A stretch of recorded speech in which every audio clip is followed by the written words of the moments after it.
শুরুতে আমরা এমন এক সময়কে দেখতে পাই যখন পৃথিবীতে পানির অনেক সংকট। পানি না থাকার কারণে পৃথিবীর যে অঞ্চলগুলো সবুজ শ্যামল ছিল সেগুলো এখন মরুভূমিতে পরিণত হয়েছে। অর্ধেকের চেয়েও বেশি মানুষ পানি শূন্যতার কারণে মারা গিয়েছে। বাকি অল্প কিছু মানুষ পৃথিবীর যে জায়গাগুলোতে এখনও পানি আছে, যেখানে মোটামুটি সব পাওয়া যায়, সেখানে গিয়ে থাকছে। কিন্তু সবসময় যেটা হয়, পৃথিবীতে ধনীদের উপর যত সমস্যাই আসুক না কেন, তাতে তাদের কিছু হয় না। ঠিক এমনই কিছু এখানেও হচ্ছে। বড় বড় প্রাইভেট কোম্পানিগুলো মাটির একদম গভীর থেকে পানি তোলার জন্য বিভিন্ন জায়গায় পাওয়ারফুল মেশিন বসিয়ে দিয়েছে। কারণ এখনও কোথাও কোথাও এমন জায়গা আছে যেখানে মাটি থেকে পানি উত্তোলন করা যায়, আর সেখান থেকে যতটুকু পানি বের হয় সেগুলোকে তারা শহরে সাপ্লাই করে দেয়, যেখানে ধনীরা বসবাস করে। কিন্তু বেচারা গরিবরা গ্রামে বসবাস করতে বাধ্য। তাদের মধ্যে হোমস নামের একটা পরিবার আছে, যেখানে একজন পিতা নেস্ট, মা ক্যাথরিন, বড় মেয়ে ম্যারি আর ছোট ছেলে জেরম অনেক কষ্ট করে গ্রামে থেকে বসবাস করছে। নেস্টের অনেক বড় একটা জমি আছে, যেখানে তার পিতা চাষবাস করত। কিন্তু পানির অভাবের কারণে নেস্ট জমিটিতে কৃষি কাজ করতে পারছিল না। সে সরকারের সাথে কথা বলেছে যে তার জমি এখনও উর্বর আছে, অর্থাৎ এখানে পানি দিলে ফসল ফলানো সম্ভব। তবে কেউ নেস্টের কথা বিশ্বাস করে না। তাই নেস্ট নিজেই জমি খনন করতে থাকে এই আশায় যে ভাগ্যক্রমে যদি কোনো পানি বের হয় তাহলে সে আবার চাষবাস করতে পারবে এবং সেই ফসলগুলো বিক্রি করে পানির অভাব থেকে নিজের পরিবারকে মুক্ত করতে পারবে। একদিন নেস্টের জমিতে, যেখানে সে পানি বের করার জন্য মেশিন লাগিয়েছিল, সেখানে দুজন চোর চলে আসে, যারা সেই মেশিনটাকে চুরি করতে এসেছে। নেস্ট এটা জানতে পেরে দ্রুত তার বন্দুক নিয়ে সেখানে পৌঁছায়। চোররা যখন জানতে পারে যে নেস্ট এখানে এসে গিয়েছে, তখন তারা বাহানা করে যে তারা অনেক দূর থেকে এসেছে এবং একটু পানি পেলে অনেক উপকৃত হতো। এটা বলেই এক চোর তার কাছে থাকা বন্দুক বের করে নেস্টকে গুলি করতে চায়। কিন্তু নেস্ট প্রতিদিন এমন চোরদের সাথে মোকাবেলা করত, তাই সে দ্রুত চোরটি শুট করার আগেই তাকে গুলি করে মেরে ফেলে। নেস্ট যখন তার মেশিন চেক করতে আসে, তখন সে জানতে পারে যে এখান থেকে যে অল্প পানি বের হতো, তার মানে এখন তাকে দূরের কোনো একটি জায়গায় গর্ত করে মেশিন লাগাতে হবে যেন সেখান থেকে পানি বের করা যায়। এরপর নেস্ট তার ছেলে জেরমকে নিয়ে ওয়াটারম্যানদের কাছে যায়। আসলে ওয়াটারম্যান হলো এমন লোকদের একটি গ্রুপ যারা প্রাইভেট কোম্পানির জন্য কাজ করে, যেমন বড় বড় মেশিন বসিয়ে পানি উত্তোলন করে এবং তা শহরে সাপ্লাই দেয়। নেস্ট ওয়াটারম্যানদের জন্য শহর থেকে পানি এবং মদ নিয়ে আসে এবং তাদের সরবরাহ করে। এই ওয়াটারম্যানদের মধ্যে ম্যাক্স নামের এক লোক রয়েছে, যার সাথে নেস্টের ভালো সম্পর্ক আছে। নেস্ট ম্যাক্সকে বলে, দেখো ভাই, তুমি এখানে বড় বড় মেশিন বসিয়েছ। এখান থেকে কিছুটা দূরে আমার জমি রয়েছে, যেখানে কিছুটা পানি বের হতো। কিন্তু তোমার এখানে বড় মেশিন বসানোর ফলে আমার জমিতে যে অল্প পানিটা আসতো সেটাও এখন বন্ধ হয়ে গিয়েছে। তুমি কি তোমার এই মেশিনের লাইন অন্য জায়গায় নিতে পারবে? ম্যাক্স বলে, এটা তো আমার কাজ না। তুমি যদি কথা বলতে চাও তাহলে আমাদের বসের সাথে কথা বলতে পারো। নেস্ট জানত যে বস তো তার কথা শুনবে না, তাই সে মন খারাপ করে জেরমের সাথে ঘরে ফিরতে থাকে। কিন্তু যখন কারো ভাগ্য খারাপ হয়, তখন তার সাথে খারাপ কিছু হতে বেশি সময় লাগে না। এমনটাই নেস্টের সাথেও হয়। আসার সময় তার গাধার পা একটা পাথরের সাথে বাড়ি খাওয়ার কারণে নেস্টের গাধাটি নিচে পড়ে যায়, যার কারণে তার একটি পা ভেঙে যায়। বেচারা গাধাটি পিপাসার কারণে এমনিতেও কষ্ট পাচ্ছিল, আর এখন তো একটি পা ভেঙে গেছে। তাই তার কষ্ট কমানোর জন্য নেস্ট তাকে সেখানেই মেরে ফেলে। নেস্টেরও কোনো উপায় ছিল না। এরপর সে একটি নিলাম ঘরে আসে, যেখানে পুরনো রোবট রিপেয়ার করে বিক্রি করা হয়।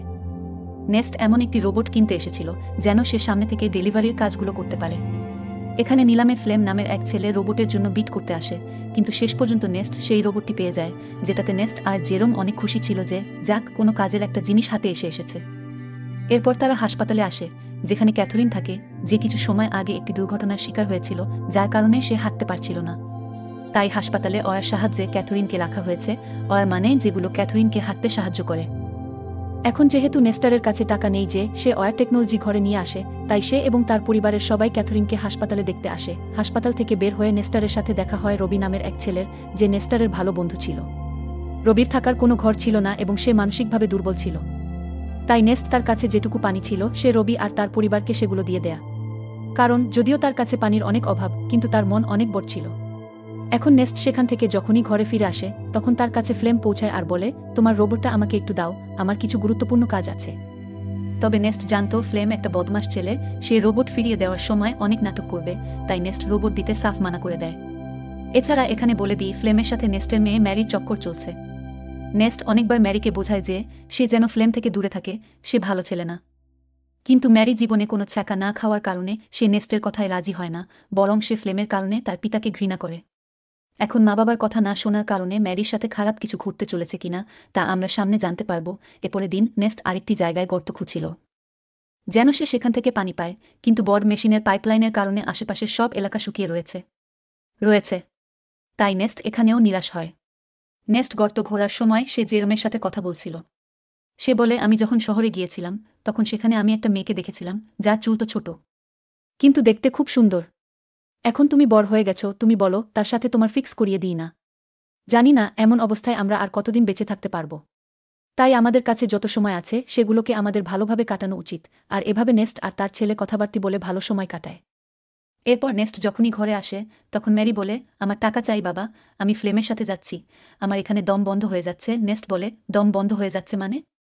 আমি ছোটকাল থেকে তোমাকে লালন পালন করেছি, তোমাকে সব দেওয়ার চেষ্টা করেছি, তবুও তুমি এমন কথা বলছো। কিন্তু ম্যারি তো উপর থেকে জবাব দেয়, আমি এখানে বাস করছি না, বরং সারভাইভ করছি, আমি এমন জীবন চাই না। ম্যারি মানে না। তখন নেস্ট ম্যারিকে একটা রুমে বন্ধ করে জানালাতে প্যারেক মেরে দেয় যেন সে ফ্লেমের সাথে দেখা করতে না পারে।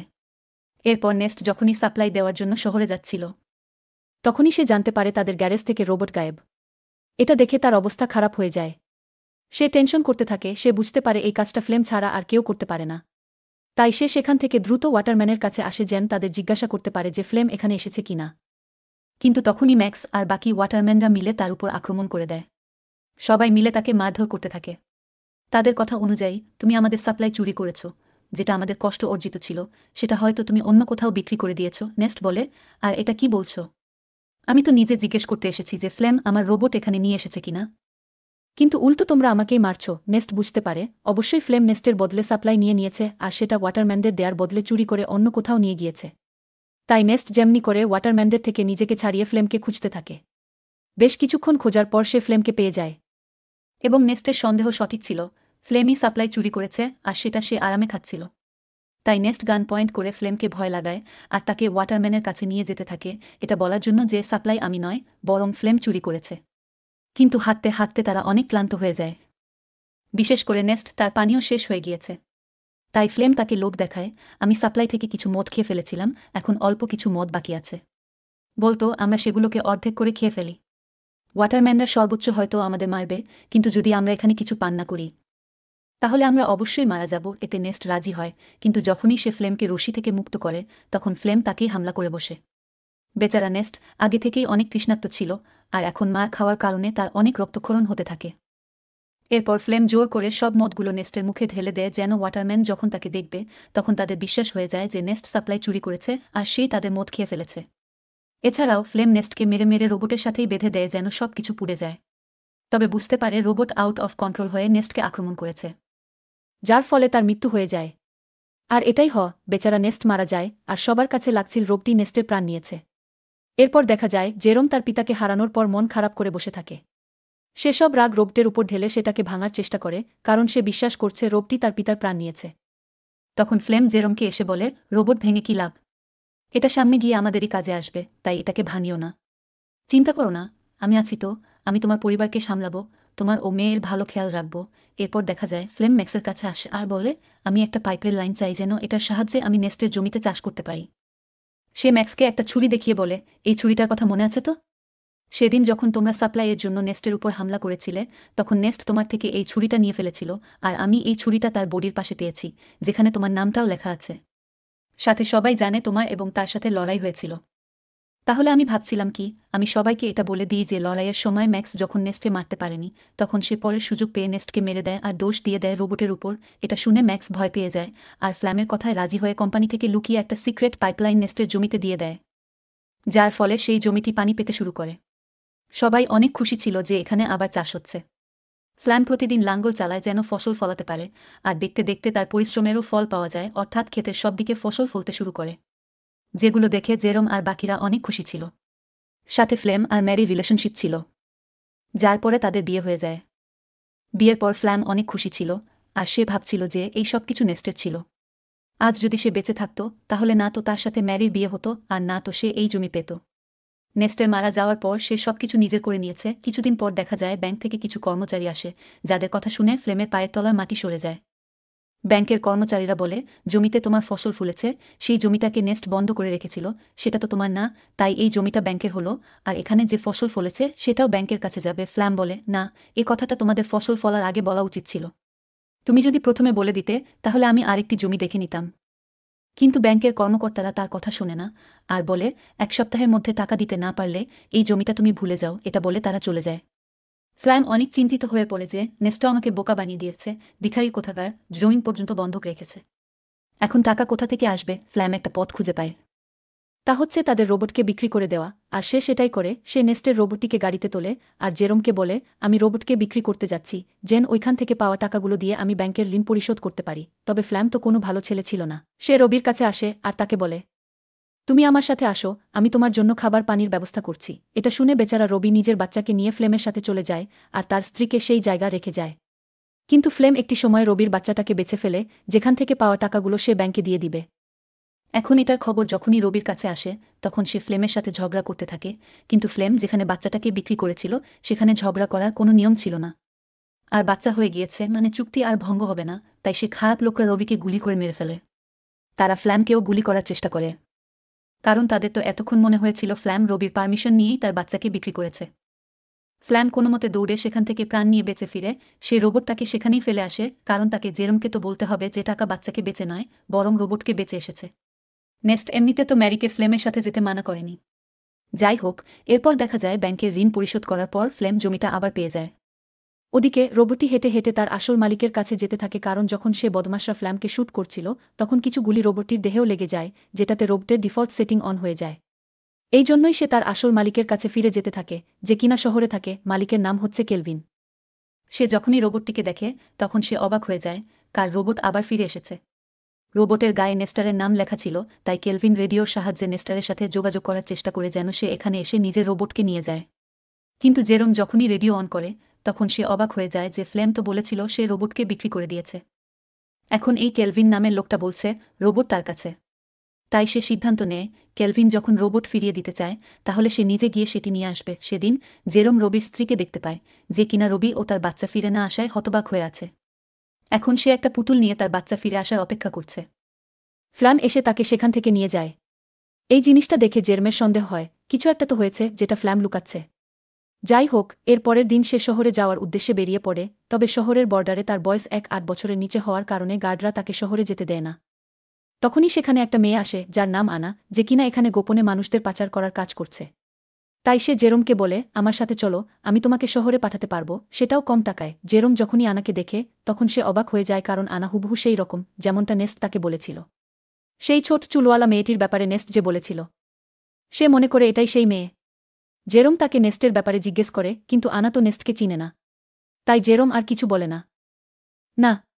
এরপর আনা জেরোমকে শহরের দিকে যাওয়া মালবাহী গাড়িতে লুকিয়ে বসিয়ে দেয়, যেটার সাহায্যে জেরোম অবশেষে শহরে পৌঁছে যায়। শহরে আসার পর সে কেলভিনের সাথে দেখা করে, যেখানে কেলভিন তাকে তার রোবট ফিরিয়ে দেয়া। রোবটের গায়ে যে গুলিগুলো লেগেছিল সেটাও কেলভিন রিপেয়ার করে ফেলেছে। সাথে সে রোবটের সেটিং ঠিক করে দিয়েছে। কিন্তু জেরোম যখনই রোবটকে মন দিয়ে দেখে তখন সে জানতে পারে এটাতে ক্যামেরা আছে, যেটা লেজারের মতো ভিডিও রেকর্ড করে। ভিডিওগুলো তেমন পরিষ্কার না হলেও এতটুকু পরিষ্কার ছিল যে সেগুলো দেখা যায়। তখন সেই ভিডিওগুলোতে জেরোম তার পিতা নেস্টারের সাথে মুহূর্তগুলো দেখতে থাকে। এই ভিডিওগুলোর মধ্যে সেই ভিডিওটাও ছিল যেখানে ফ্লেম নেস্টকে মেরেছিল, যার পরে সে রোবটের সাথে নেস্টকে বেঁধে দেয়। এখন এগুলো দেখে জেরোম প্রচণ্ড অবাক হয়ে যায়। সে সত্যিটা জানতে পেরেছে যে তার পিতা কোনো দুর্ঘটনায় মারা যায়নি। জেরোম রোবটটাকে নিয়ে ঘরে ফিরে আসে, কিন্তু ঘরে আসতেই সে ফ্লেমকে এটা বলে না যে সে সত্যিটা জেনে গিয়েছে। কারণ ম্যারি যদি জানতে পারে এসব কিছু ফ্লেম করেছিল তাহলে সে এগুলো সহ্য করতে পারবে না। এর উপর সে তখন অন্তঃসত্ত্বা ছিল, তাই জেরোম একটা প্ল্যান করে এবং ফ্লেমকে বলে, আমি শুনেছি রবি তোমাকে ডাকছে। এটা শুনে ফ্লেম টেনশন করে যে রবি তো মারা গিয়েছে, এখন এটা কোনো রবি ডাকছে। তাই সে জেরোমকে বলে, হতে পারে সেটা অন্য কেউ। এখন প্ল্যান ফেল হতে দেখে জেরোম একটা লেটার লিখে ফ্লেমকে পাঠায়, যেন এটা পড়ে ফ্ল্যামের মনে হয় এটা রবি পাঠিয়েছে। ফ্ল্যাম দেখে রবি তাকে সেই জায়গায় আসতে বলছে যেখানে নেস্ট মারা গিয়েছিল। ফ্ল্যাম বুঝতে পারে কিছু তো গণ্ডগোল আছে, আমার সেখানে গিয়ে দেখা উচিত। তাই সে সেই জায়গাটায় যায় যেখানে সে নেস্টকে মেরেছিল। কিন্তু একটি সময় সে ভুলে গর্তে পড়ে যায়, যেখানে পড়ে যেতেই তার পা ভেঙে যায়। সে সাহায্য চাইতে থাকে, তখনই তার সামনে জেরোম আসে, যার হাতে ছিল একটি গান। তাকে এত রাগান্বিত দেখে ফ্ল্যাম বুঝতে পারে জেরোম সবকিছু জেনে গিয়েছে আর এই সব কিছু জেরমেরই প্ল্যান ছিল। ফ্ল্যাম তাকে বলে, দেখো যা হয়েছে আমি তার জন্য দুঃখিত, কিন্তু দেখো আমি ম্যারি আর তোমার কত খেয়াল রেখেছি। যদি আমার কিছু হয়ে যায় তাহলে ম্যারি এগুলো সহ্য করতে পারবে না। তাই আমাকে যেতে দাও। কিন্তু জেরোম তার কথা শোনে না এবং সোজা তাকে গুলি করে মেরে ফেলে। এরপর দেখা যায় সে রোবটটির মেমোরি রিসেট করে দেয়, যেন ম্যারি এ ব্যাপারে কোনোদিনও জানতে না পারে। সে চায় না ম্যারি এই সত্যিটা জানুক। কিছুদিন চলে যাওয়ার পর যখন ফ্লেম ঘরে আসে না তখন ম্যারি অনেক টেনশন করতে থাকে। জেরম বলে, সে কখনো ভালো মানুষ ছিলি না, সে তোমাকে ছেড়ে চলে গিয়েছে। এটা শুনে ম্যারি অনেক দুঃখ পায় এবং নিজের মন থেকে ফ্লেমের জন্য ভালোবাসা মুছে ফেলে। উল্টো সে তাকে ঘৃণা করা শুরু করে। জেরম খুব ঠান্ডা মাথায় তার প্রতিশোধ নিয়েছে। এরপর থেকে জেরম আর ম্যারি ঘর চালানো শুরু করে। এখন তো তাদের কাছে জমিও আছে, যেটাতে চাষ হওয়া ফসল বিক্রি করে তারা তাদের মাকে ঘরে নিয়ে আসবে। আর এই মিশ্র অনুভূতির মধ্য দিয়ে এই মুভি এখানেই শেষ হয়। ভিডিও ভালো লাগলে লাইক করে দাও এবং চ্যানেলটি সাবস্ক্রাইব না করে থাকলে সাবস্ক্রাইব করে বেল আইকন অল করে রেখো। দেখা হবে নতুন কোনো ভিডিওতে। সবাই ভালো থাকো, সুস্থ থাকো। ধন্যবাদ।